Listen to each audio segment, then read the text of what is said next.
Na segunda futgal, o Atlético Oleiros perdeu o liderado ao caer na súa visita ao Porto do Son. Triunfos de Lesende a Tragoña nos derbis co Xuño e o Aguiño, e o Artes tamén gañou, pero o Cruído e o Lampón caeron nos seus compromisos. Xornada con resultados de todas as cores a vivida esta fin de semana na segunda futgal. Os derbis comarcais tomaron o protagonismo e houbo cambios na clasificación, un dos máis destacados a perda do liderado do Grupo 1 Santiago do Atlético Oleiros. Os ribeirenses visitaron o domingo o Emilio García para medirse ao Porto do Son e o equipo local creceuse ante o líder naquel momento e non lle deu opcións. Os sonenses apertaron o Oleiros dende o primeiro minuto de xogo e no 6 viron premiado o seu esforzo co gol de Ángel Piñeiro. Os visitantes intentaron igualar de novo a contenda, pero a defensa do Porto do Son impediullo. E pasada a media hora de xogo, os sonenses ampliaron a súa vantaxe logo do gol de Adrián Santos. Na segunda parte, os ribeirenses quedáronse cun home menos pola expulsión por dobre amarela de Borja Calvelo, e o Porto do Son aproveitou a súa superioridade para facer o que sería o definitivo 3-0, obra de Ángel Piñeiro.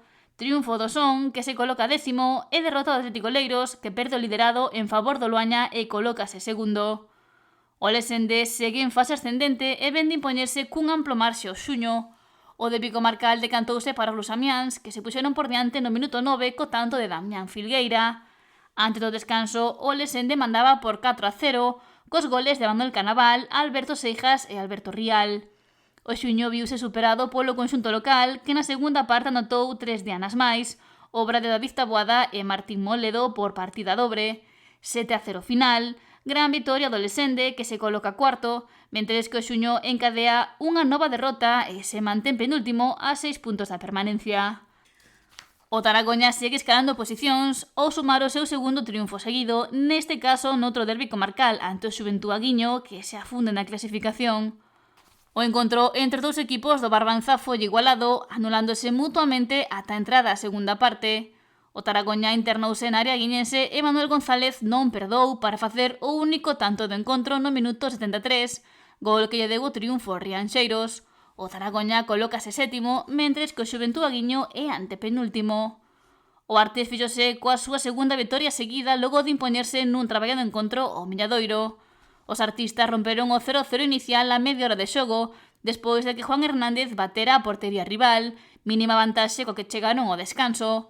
O paso por vestiario sentou ben os de Sergio Pérez, que ampliaron a súa renda grazas ao tanto de Jorge Novo no 52. A pesar de ir 2-0 por diante, viviuse un final apertado na feiteira, xa que o Milladoiro acurtou distancias no 81, pero os 3 puntos quedaron en Ribeira e o Artes é o 8º.